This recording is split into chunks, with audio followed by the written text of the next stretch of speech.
আমার প্রিয় নবী করিম সাল্লাল্লাহু আলাইহি ওয়াসাল্লাম ফরমিয়েছেন, বেনামাজি মানুষের জন্য 12টি শাস্তি রয়েছে, 3টি দুনিয়ার, 3টি মৃত্যুর সময়ের, 3টি কবরের ভেতরের এবং 3টি কিয়ামতের দিনের।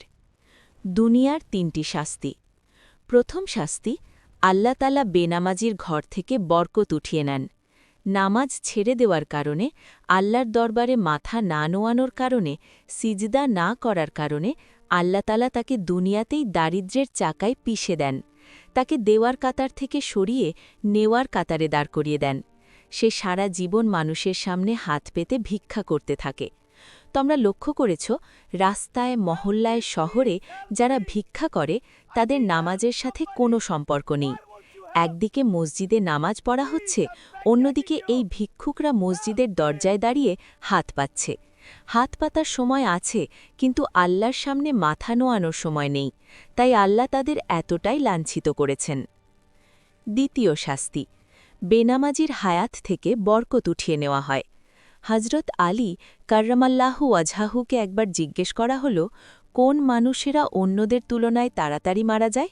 তিনি বললেন, বেনামাজিরা, কারণ তাদের হায়াত থেকে আল্লাহ বরকত উঠিয়ে নেন। দীর্ঘ হায়াত পাওয়ার 2টি আমল। 1. মা বাবার দোয়া নেওয়া, তাদের সেবা করা, তাদের খুশি রাখা। 2. আল্লাহ দরবারে মাথা নোয়ানো, 5 ওয়াক্ত নামাজ জামাতে আদায় করা। তৃতীয় শাস্তি, আল্লাহ তাআলা বেনামাজির চেহারা থেকে নেক মানুষের চিহ্ন মুছে দেন, তার চেহারার উজ্জ্বলতা নষ্ট হয়ে যায়, মানুষ তাকে দেখে ঘৃণা করে। মৃত্যুর সময়ের 3টি শাস্তি। প্রথম শাস্তি, বেনামাজি মানুষ ফেরেশতাদের সামনে অত্যন্ত লাঞ্ছিত হয়ে মারা যাবে, কারণ তার শেষ পরিণতি ঈমানের উপর হবে না। রসূল সাল্লাল্লাহু আলাইহি ওয়াসাল্লাম ফরমিয়েছেন, যে অবস্থায় জীবন কাটাবে সে অবস্থায় মৃত্যু হবে। এ প্রসঙ্গে শেখ সাদি রহমতুল্লাহ একটি ঘটনা বর্ণনা করেন।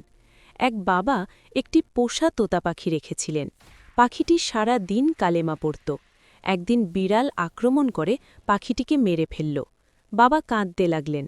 লোকেরা জিজ্ঞেস করল, পাখির জন্য কাঁদছেন? বাবা বললেন, না, আমি নিজের জন্য কাঁদছি, কারণ মৃত্যুর সময় আমার পাখি কালেমা ভুলে গিয়ে কিচিরমিচির করে মারা গেল। আমিও তো সারা জীবন কালেমা পড়ি, কে জানে মৃত্যুর সময় আমারও কালেমা ভুলে না যায়।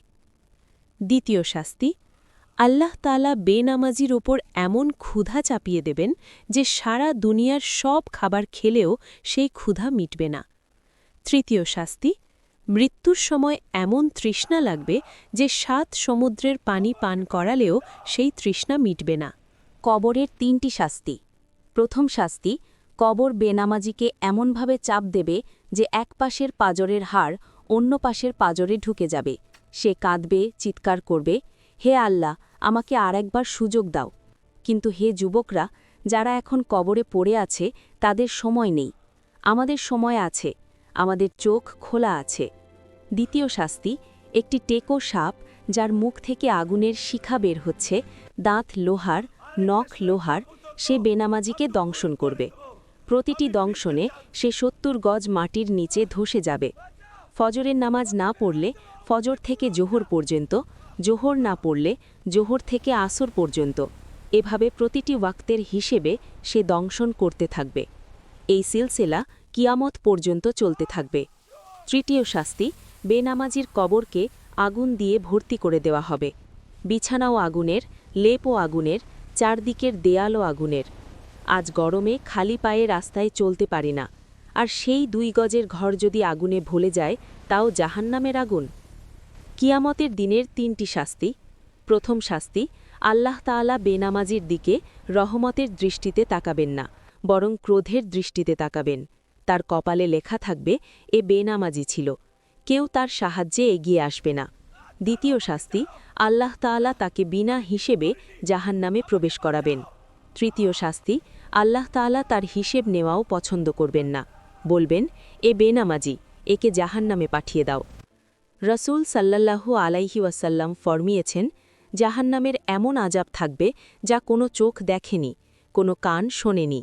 তোমরা যদি জাহান্নামের আযাব সম্পর্কে জানতে পারতে, তাহলে পানিতে লবণ গলে যাওয়ার মতো গলে যেতে। হে ভাই, তোমার সমস্ত সমস্যার সমাধান সিজদার মধ্যে আছে। তোমার সব কষ্টের মুক্তি সিজদার মধ্যে আছে। এই মূল্যবান মাথাটি আল্লাহর দরবারে নোয়াতে থাকো।